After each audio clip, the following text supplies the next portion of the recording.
I'm Bib Riggio. With me is Russell Johnson, Chief Master Sergeant Russell Johnson when you retired. Command Chief Master Sergeant. Yep. Yes, which is the highest enlisted rank Position on the base. Yes. On the base. Well, congratulations on that. Well, thank you. And why don't you tell us a little bit about your career? When did it begin in the Air Force? My career in the Air Force began in 1972. My wife Joni and I got married when we were in high school. We had a daughter before we graduated, and I didn't know what the heck I was going to do. Sure. And I was talking to my stepfather one day, and I said, I'm thinking about doing the military. How old were you at that Well, I was just 18.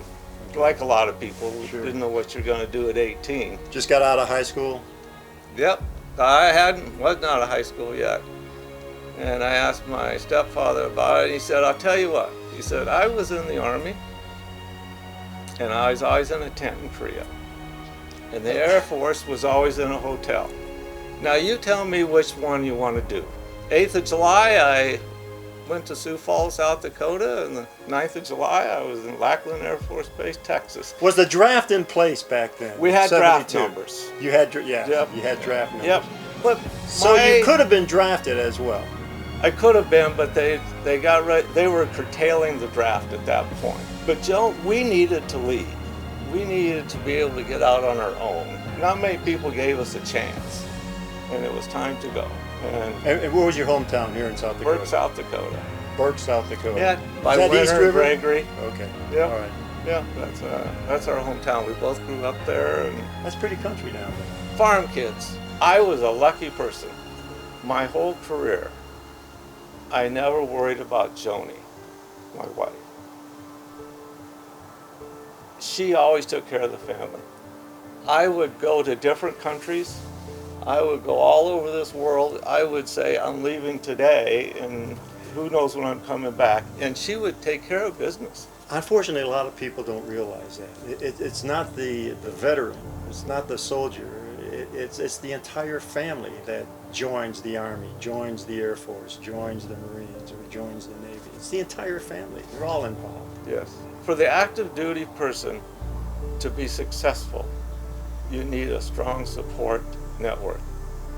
And Joni and my children were it. You know, my career is built on many great supervisors. I was smart enough in the beginning to just keep my mouth shut and do what I was told to do. And life's pretty simple at that point. But by having supervisors, and sometimes you learn more from bad ones, what not to Just do. by listening. Yes, Just by listening. just shut up and listen. Yeah. And that's a hard concept to understand, it seemed like. But I was lucky. Isn't that something how, as you work your way through your life or your career, one person has so much influence on changing your direction? He gave me the confidence to be able to do what I've done. Yes. If it wasn't for him, I wouldn't have gotten a bachelor's degree in business. I wouldn't have applied for officer training school. I wouldn't have become a command chief if it hadn't been for that guy. Larry Summers was his name. I have been to Venezuela. I worked with the Venezuelan military. Been to Egypt with the Egyptian military for What a were year. your duties? To teach them the weapons delivery systems and the F-16s primarily. That was your primary duty. Was weapons. MOS, as they Was say. weapons, back in the Air Force. and then whatever they go on. Yes, I've worked F-111s, F-16s, B-52s, B-1s. That was our job. It was to put bombs on airplanes. From basic training, I went to Las Vegas, Nevada. I didn't have an assignment after basic training, and after Denver when I went to technical school, and they said, well, where do you want to go? And they named off bases, and they mentioned Las Vegas, Nellis Air Force Base. Yeah. And being a farm kid, all I In can Las think of Vegas? is dancing girls and slot machines. What else is there in life, you know? So Joni and I went there. So you went to the Nellis Air Force We were Base. there for 3 months. Oh, and then what happened? Thailand, here I come. You know, I go to work one day. Was as it a TDY supervisor, or was and, it- It was a TDY that turned into a one-year assignment. Oh my goodness. I And went to Thailand, and I'm sitting there eating breakfast the first day, and sweat is pouring off me, and there's bugs everywhere, and there's snakes, and I said, I'm going to die in this country. you're in Thailand now. Yes, I am. And how long were you there? So we were there, I was there 6 months, and then they said, you can leave now, or you can stay, because you're going to come back for another year if you go home. Sure, sure. And once again, As smart as you as are. smart as I was, I said, how about if I go back to South Dakota for 30 days, and then I'll come back, and it was interesting because every time we left an assignment, Joni would cry because she didn't want to leave. And then we get to a new assignment and we would be there, and then she would cry because she didn't want to move again. And it was like, I went to Egypt for a year. I probably spent half that time TDY. I don't know that you can do a 30-year career and not have some regrets. Being in Egypt for a year, you do not realize what a wonderful country we live in until you've lived somewhere else. Not visit. I think that's No, that's it's the totally operative different. word here. Where you lived Where for you a period lived of for a time. year. And working with the Egyptian military, the Air Force for a year,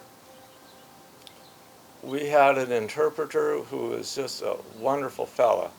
And towards the end of my year there, he took me to his home. He had 2 small boys and a wife in this little bitty place that he was so proud of. And before we were done eating, he asked me to come to a corner of that room. That house was a room. And he said, I must show you something. Didn't know what it would be. And he opened a drawer, and out came an American flag.